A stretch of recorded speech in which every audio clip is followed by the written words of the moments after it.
പരിശുദ്ധ അമ്മ ഈ ആൾത്താരയിൽ നിൽക്കാൻ അമ്മയുടെ പ്രത്യക്ഷീകരണത്തിൻ്റെ സ്ഥിരസാക്ഷിയാക്കി മാറ്റിയ പരിശുദ്ധ അമ്മയ്ക്കും ഈശോയ്ക്കും കോടാനുകോടി നന്ദി പറയുന്നു.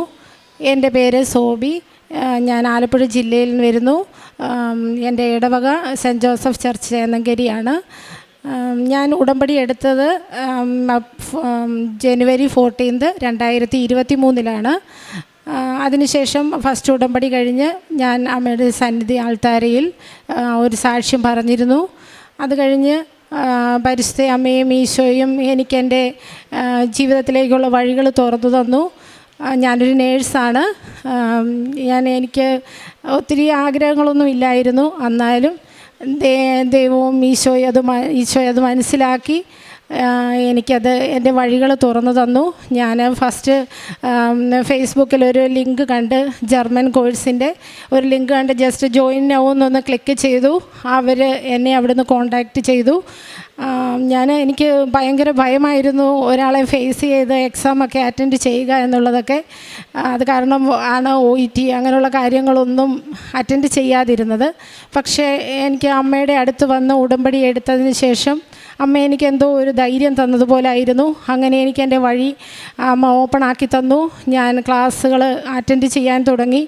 A1 ഒക്കെ അറ്റൻഡ് ചെയ്ത സമയത്ത് എനിക്കിത് മുന്നോട്ട് കൊണ്ടുപോകാൻ പറ്റുമോ എന്നറിയില്ല.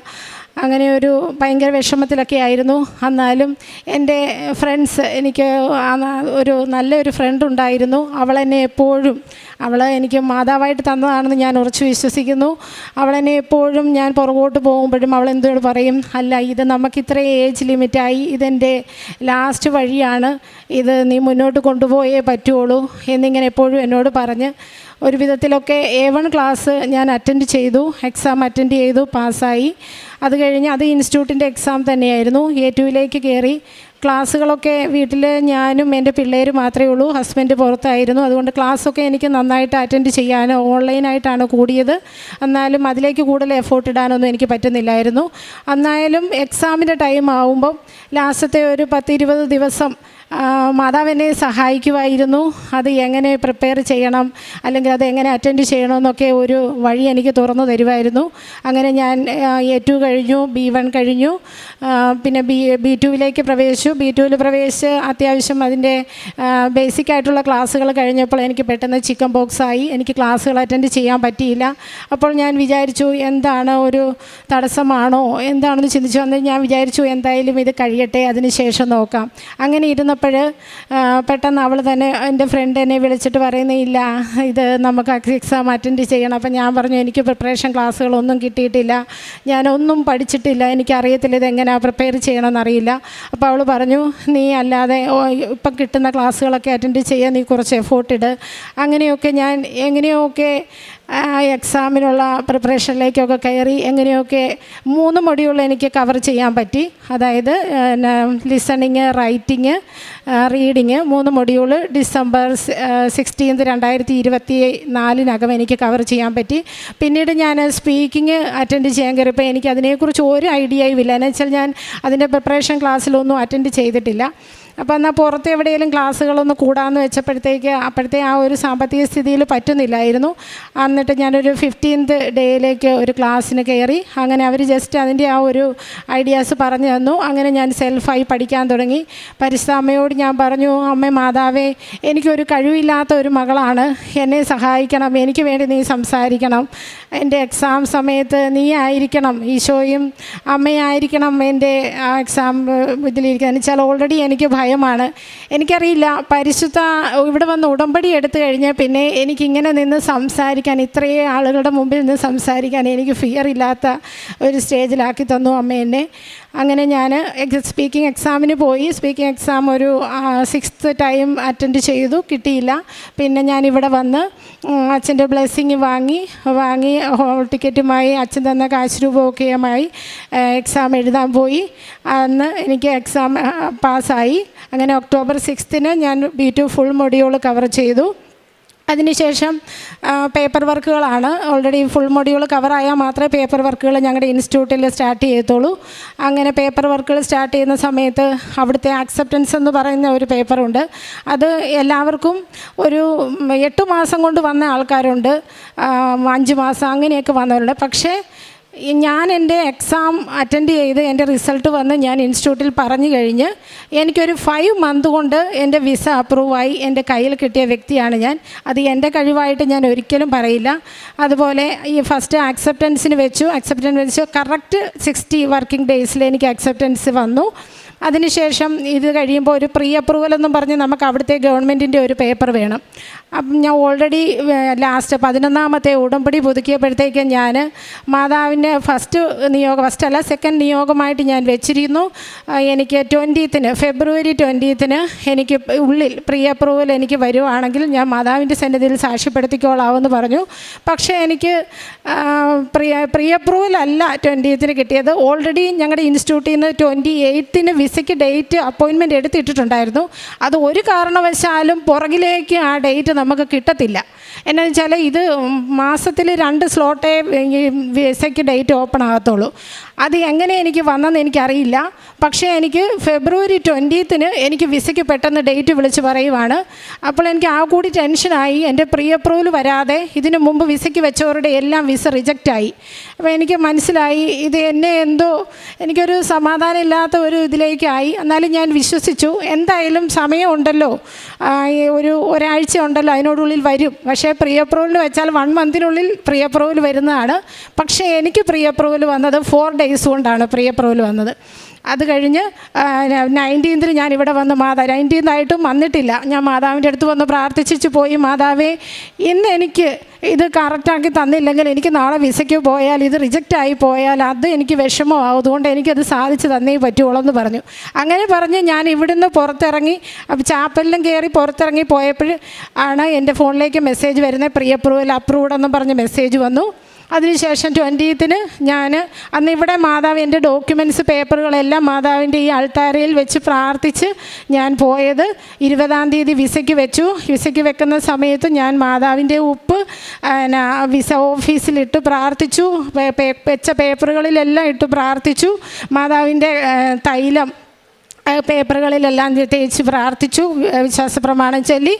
അങ്ങനെ പ്രാർത്ഥിച്ച് ഞാൻ വിസയ്ക്ക് സബ്മിറ്റ് ചെയ്തു. ഞങ്ങൾ 2 പേരാണ് ഞങ്ങളുടെ ഇൻസ്റ്റിറ്റ്യൂട്ടിലുണ്ടായിരുന്ന വിസയ്ക്ക് 20ാം തീയതി സബ്മിറ്റ് ചെയ്തത്. പക്ഷേ എൻ്റെ വിസ വന്നത് വെറും 8 ദിവസം കൊണ്ട് വിസ വന്നു. അവളുടേത് ഈ ലാസ്റ്റ് വന്നു അവളുടേത്. പക്ഷേ എനിക്ക് വന്നത് 8 ദിവസം കൊണ്ടാണ്. അതും ഇത് എന്ന് വെച്ചാൽ ഞാനപ്പോൾ വിസയ്ക്ക് വരുന്ന ഡേറ്റ് വെച്ച് എൻ്റെ മാതാവിൻ്റെ, ഞാൻ എൻ്റെ വീട്ടിൽ പ്രാർത്ഥിക്കുന്ന മാതാവിൻ്റെ അവിടെ എനിക്ക് എന്തെങ്കിലും നിയോഗങ്ങളുണ്ടെങ്കിൽ ഒരു പേപ്പറിൽ എഴുതി മാതാവിൻ്റെ ആ ഫോട്ടോയുടെ മുമ്പിൽ വെക്കാറുണ്ട്. ഒരു ഡേറ്റ് ഇട്ട് വെക്കും ഞാൻ, ഇന്ന ഡേറ്റിനുള്ളിൽ എനിക്കത് സാധിച്ചു തരണം. അങ്ങനെയാണ് എൻ്റെ നിയോഗങ്ങളെല്ലാം സാധിച്ചു കിട്ടിയിരിക്കുന്നത്. ഈ ആക്സെപ്റ്റൻസ് ആണെങ്കിലും എല്ലാം അങ്ങനെ വെച്ച ഡേറ്റിനുള്ളിൽ എനിക്ക് സാധിച്ച് മാതാവ് തന്നിട്ടുണ്ട്. ഇതുപോലെ വിസയ്ക്ക് ഞാൻ വെച്ചു. എനിക്ക് മാർച്ച് 7 എനിക്ക് വിസ കിട്ടണമെന്ന് ഞാൻ പ്രാർത്ഥിച്ചു. മാർച്ച് 6 തീയതി എനിക്ക് വിസ ഡിസ്പാച്ച് ആയെന്നും പറഞ്ഞ് മെയിൽ വന്നു. പിന്നെ സാറ്റർഡേയും സൺഡേയും ആയതുകൊണ്ട് മാർച്ച് 8 തീയതി എനിക്ക് വിസ അപ്രൂവ് ആയി കിട്ടി. പിന്നെ ഞാൻ ഇൻസ്റ്റിറ്റ്യൂട്ടിൽ ചോദിച്ചു, എനിക്ക് ഈസ്റ്റർ കഴിഞ്ഞ് പോകണമെന്നായിരുന്നു ഞാൻ ആഗ്രഹിച്ചത്. എന്നാലും ഞാൻ മാതാവിനോട് പ്രാർത്ഥിച്ചു, എൻ്റെ ഇഷ്ടമല്ലല്ലോ, നിൻ്റെ ഇഷ്ടമല്ലേ സാധിക്കണ്ടേ, അങ്ങനെ പറഞ്ഞ് പ്രാർത്ഥിച്ചു. 27th എനിക്ക് ടിക്കറ്റ് വന്നു. ഞാൻ 27th ജർമ്മനിക്ക് പോവുകയാണ്. പിന്നെ ഇനിയുള്ള കാര്യങ്ങളും മാതാവ് എല്ലാം നല്ല രീതിയിൽ, അവിടെ ചെന്ന് എക്സാമുണ്ട്, എല്ലാം നല്ല രീതിയിൽ നടക്കുമെന്ന് ഞാൻ ഉറച്ച് വിശ്വസിക്കുന്നു. പിന്നെ എനിക്ക് ഉടമ്പടി തൈലം, ഇപ്പം മക്കൾക്കാണേലും ഉടമ്പടി തൈലം ഞങ്ങളുടെ ഒരു മരുന്നാണ് ഉടമ്പടി തൈലം ഉപ്പ്. ഇൻ കേസ് എന്തെങ്കിലും അസ്വസ്ഥതകൾ എനിക്കോ എൻ്റെ മക്കൾക്കോ ഹസ്ബൻഡിനാണേലും വന്നാലും ഞങ്ങളതൊരു മരുന്നായിട്ടാണ് ഉടമ്പടി തൈലം ഉപയോഗിക്കുന്നത്. പിന്നെ അത്ര എമർജൻസി ആണെങ്കിൽ മാത്രമേ ഞങ്ങൾ അങ്ങനെ ആശുപത്രി പോകാറില്ല. ഉടമ്പടി എടുത്തു കഴിഞ്ഞ് ഞാൻ മാതാവിൻ്റെ തൈലം ഒത്തിരി ഒരു മരുന്നായി ഉപയോഗിക്കുന്നു, ഉപ്പും അതുപോലെ തന്നെ.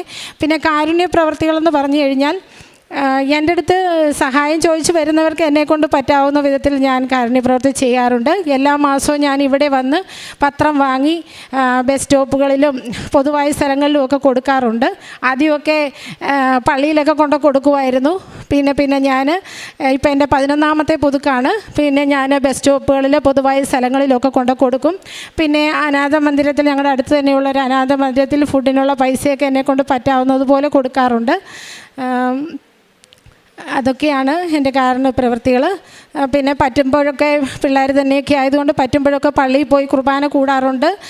ഉടമ്പടി ധ്യാനം കൂടുമ്പോഴാണെങ്കിലും എന്ത് നമുക്കൊരു വേദനയോടുകൂടി ഉടമ്പടി ധ്യാനമാണെങ്കിൽ കൂടുമ്പോൾ, അതുപോലെ രാവിലത്തെ ഡെയിലി ബ്രെഡ് അന്നത്തെ ദിവസം രാവിലെ അത് കൂടി അങ്ങ് ഇറങ്ങുമ്പോഴത്തേക്ക് എന്തോ ഒരു സമാധാനം കിട്ടുന്നത് പോലെയാണ്. അത് എങ്ങനെ എനിക്ക് പ്രകടിപ്പിക്കണമെന്ന് അറിയത്തില്ല.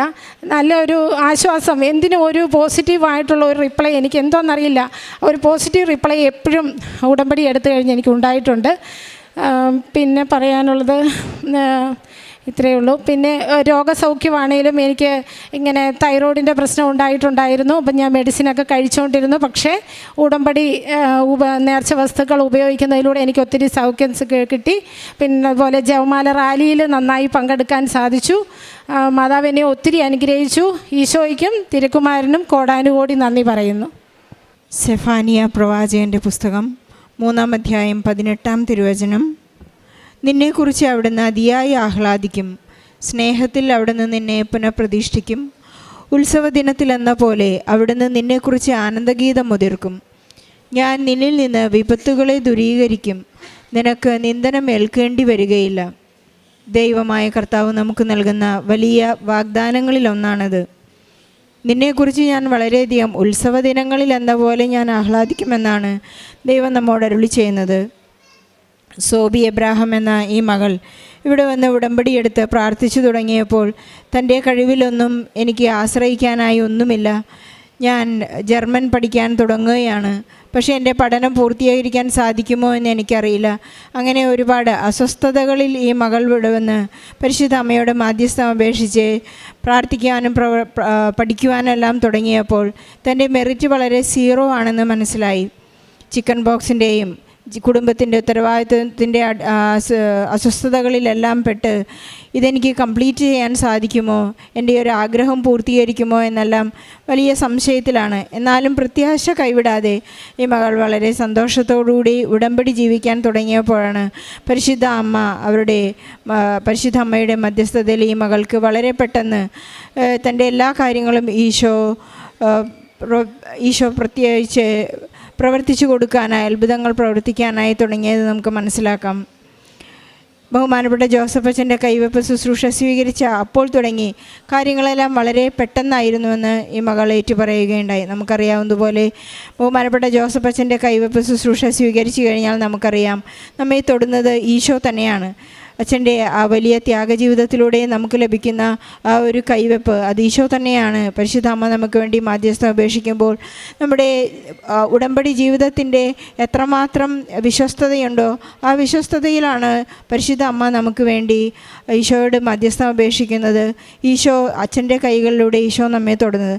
അതിലൂടെയാണ് ഈ മകൾക്ക് വളരെയധികം ഒരു 60 ദിവസത്തിൻ്റെ വർക്കിംഗ് ഡേയ്സ് വളരെ പെട്ടെന്ന് എക്സ്പീരിയൻസ് സർട്ടിഫിക്കറ്റ് കിട്ടുവാനും വിസ വളരെ പെട്ടെന്ന് കയ്യിൽ കിട്ടുവാനുമെല്ലാം സമയച്ചുരുക്കത്തിൻ്റെ അമ്മ ഈ മകളെ അനുഗ്രഹിച്ചതായി മകൾ പറയുന്നു. ഓരോ പ്രാവശ്യവും ഉടമ്പടി നേർച്ച വസ്തുക്കളുടെ ഉപയോഗം വിശ്വാസ പ്രമാണം ചൊല്ലിക്കൊണ്ട് വിശ്വാസ പ്രഖ്യാപനം നടത്തിക്കൊണ്ട് ഓരോ പ്രാവശ്യവും ഇവിടെ നിന്ന് ലഭിക്കുന്ന കൃപാസനം പത്രങ്ങൾ മറ്റുള്ളവർക്ക് ഈശോയെക്കുറിച്ചും പരിശുദ്ധ അമ്മയെക്കുറിച്ചും പറഞ്ഞ് സംസാരിച്ച് വിശ്വാസ പ്രഖ്യാപനം നടത്തിക്കൊണ്ട് കൈമാറുമ്പോഴെല്ലാം, ക്രിസ്തു കൈമാറ്റം നടത്തുമ്പോഴെല്ലാം ക്രിസ്തു തന്നെ സോബിയിൽ രൂപപ്പെടുന്നത് ഈ മകൾ അറിയാതെ തന്നെ രൂപപ്പെടുന്നത് ഈ മകൾ അറിയുന്നുണ്ടായിരുന്നു, അനുഭവിക്കുന്നുണ്ടായിരുന്നു.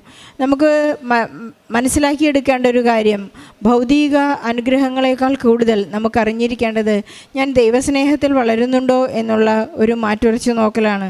ദൈവസ്നേഹം അനുഭവിക്കുവാനും ആ സ്നേഹം മറ്റുള്ളവർക്ക് പകർന്നു കൊടുക്കുവാനും അത് മറ്റുള്ളവർക്ക് കാണാൻ സാധിക്കുന്നുണ്ടോ എന്നെല്ലാമാണ് ഉടമ്പടി ജീവിതത്തിലൂടെ നമുക്ക് വായിച്ചെടുക്കേണ്ടത്. ഈശോയോടൊപ്പം എനിക്ക് ജീവിക്കണം, അല്ലെങ്കിൽ എനിക്ക് നടക്കണം, എൻ്റെ തുടർന്നുള്ള എല്ലാ ജീവിതവും ഈശോയും മാതാവും കൂടെ ഉണ്ടായിരിക്കുമെന്നുള്ളൊരു നിലപാടാണ്, ഒരു നിഷ്പക്ഷ നിലപാട് ഓരോരുത്തർക്കും എടുക്കാൻ സാധിക്കുമ്പോൾ നമ്മുടെ ഉടമ്പടി ജീവിതം വളരെ അന്വർത്ഥമായി എന്ന് നമുക്ക് മനസ്സിലാക്കാം.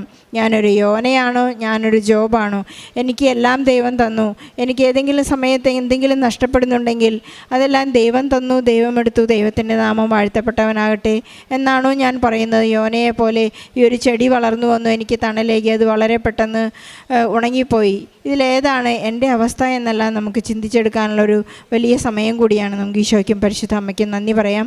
സോബിക്കും കുടുംബത്തിനും ലഭിച്ച എല്ലാ അനുഗ്രഹങ്ങൾക്കും നന്ദി പറയുന്നതോടൊപ്പം നമ്മുടെ എല്ലാ ജീവിത വ്യഗ്രതകളെയും സങ്കടങ്ങളെയും കണ്ണുനീരിനെയും ഒറ്റപ്പെടുത്തലെയും കുറ്റപ്പെടുത്തലുകളെയും എല്ലാം പരിശുദ്ധമ്മയുടെ മധ്യസ്ഥയിൽ നമുക്ക് ഈശോയ്ക്ക് ഏൽപ്പിച്ചുകൊണ്ട് ഈ സാക്ഷ്യത്തിനെ നന്ദി പറഞ്ഞുകൊണ്ട് ഈശോയ്ക്കും പരിശുദ്ധ അമ്മയ്ക്കും നല്ലൊരു കൈയടി നൽകി സാക്ഷ്യം നമുക്ക് സമർപ്പിക്കാം. അത്യപൂർവ ദൈവാനുഭവങ്ങൾ ഇനി നിങ്ങൾക്കും സ്വന്തം. ഈ യൂട്യൂബ് ചാനൽ ഇതുവരെ സബ്സ്ക്രൈബ് ചെയ്തിട്ടില്ലെങ്കിൽ ഇപ്പോൾ തന്നെ സബ്സ്ക്രൈബ് ചെയ്യുക. ഈ വീഡിയോ ഇപ്പോൾ തന്നെ നിങ്ങളുടെ സുഹൃത്തുക്കൾക്ക് ഷെയർ ചെയ്തുകൊണ്ട് കർത്താവിൻ്റെ പ്രേക്ഷിതരാകുക.